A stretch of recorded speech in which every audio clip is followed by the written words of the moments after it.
Our founding fathers did not hand us a theme park. They handed us a republic.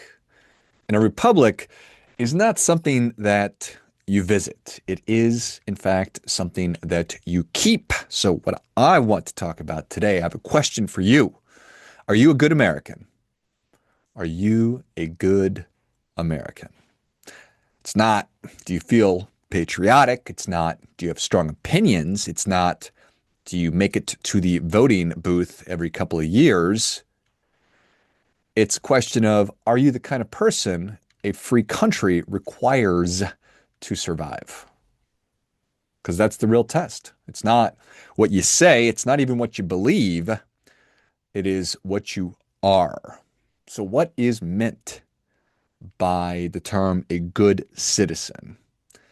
Before America ever existed, the question of citizenship had already been answered many times.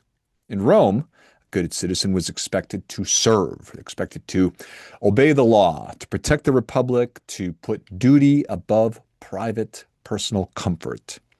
And Rome didn't survive because people felt strongly about it. It survived because people showed up. In Sparta, it went even further than that. A good citizen was a disciplined person. They were hardened.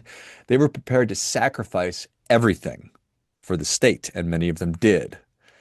Comfort, the thing that we hold so dear and clutch and just we love it. For them, it was irrelevant.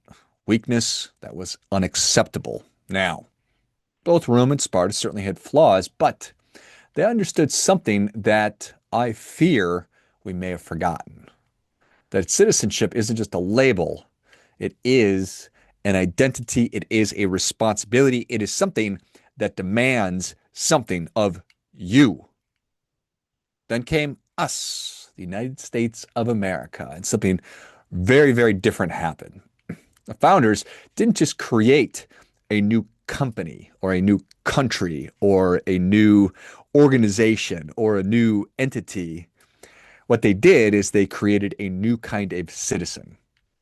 They didn't want to be a subject. We didn't want a king or a queen. I didn't want to be ruled. We didn't want to be under the thumb of somebody else. We wanted to be, and they wanted citizens and Americans to be somebody who governs. And that's the idea. It is the idea in the experiment of self-government. So that means the system only works if the self-governing citizens self-govern themselves. That's the deal. You get freedom, but you have to have the ability, the capability, the desire, the will to actually handle it. And when we broke away from England, it wasn't just about taxes. Certainly that was part of it, but it was principle that rights didn't come from the government, that the rights that we have and enjoy are not given to us by some government, that governments exists to protect rights and the power that comes from us, that comes from the people. And when government fails that responsibility, we, the people, have the right to change it. And that's a really high bar. It's not easy. It's not really comfortable. It's really a burden in a lot of ways. And here's probably the most important part that maybe we don't want to talk about is that freedom requires discipline. And a successful, thriving, sustainable republic, well, that requires virtue. And it's impossible to have a free country filled with people who don't have those things, that don't possess self-control, that aren't capable of self-management. Because you can't have liberty if you don't have any restraint. People won't govern themselves. If they won't govern themselves, well, then somebody else is going to do it. Somebody else will. And that's always been the pattern of history. When there's chaos in the streets, a strong man or strong woman's going to step in. They're going to step in. They're going to take control. They're going to take power away from the people because the people had proven themselves incapable, unwilling, whatever, of managing it themselves. So our founders knew that. And that's why they talked a lot about character. They talked a lot about responsibility and restraint. They feared people grouping up into different factions. They feared division. They feared what happens when people care more about winning than preserving the whole. And when you realize that, and you look around, well, some of their biggest fears are 100% coming true. That fear, it's not a theoretical thing, it's prophetic. Because what happened? Well, we've made our way into,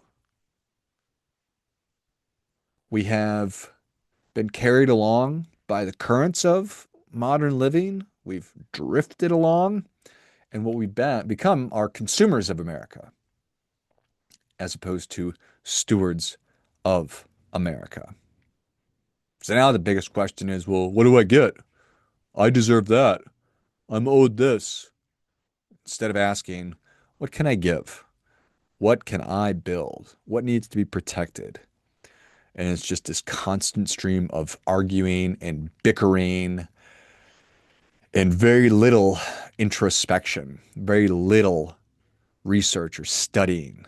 It's just constant reaction with very little reflection.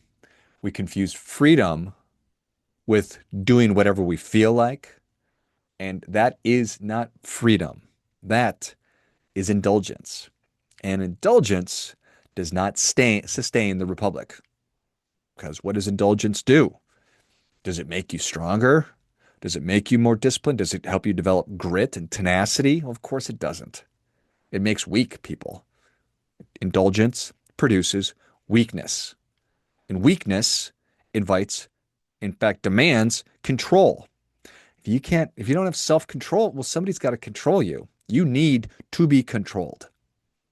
So it's either coming from within or it's coming from outside. So what does it mean? What does it really actually mean to be a good American today? And this is an example of simple but not easy. It's simple. Got to know what the country stands for. Really understand what it stands for. Not headlines or clips, not outrage about what you read on the internet. You have to understand it. You have to govern yourself.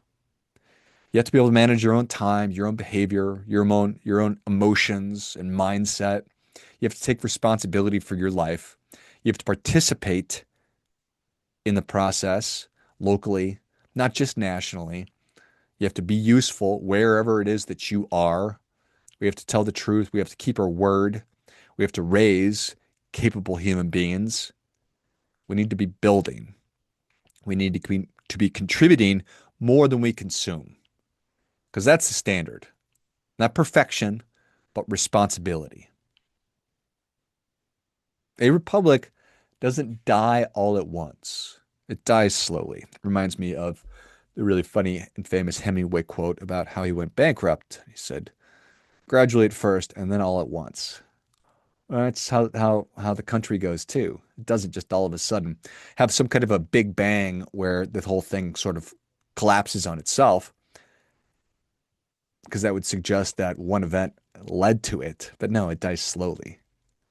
And it dies slowly when citizens become mere spectators.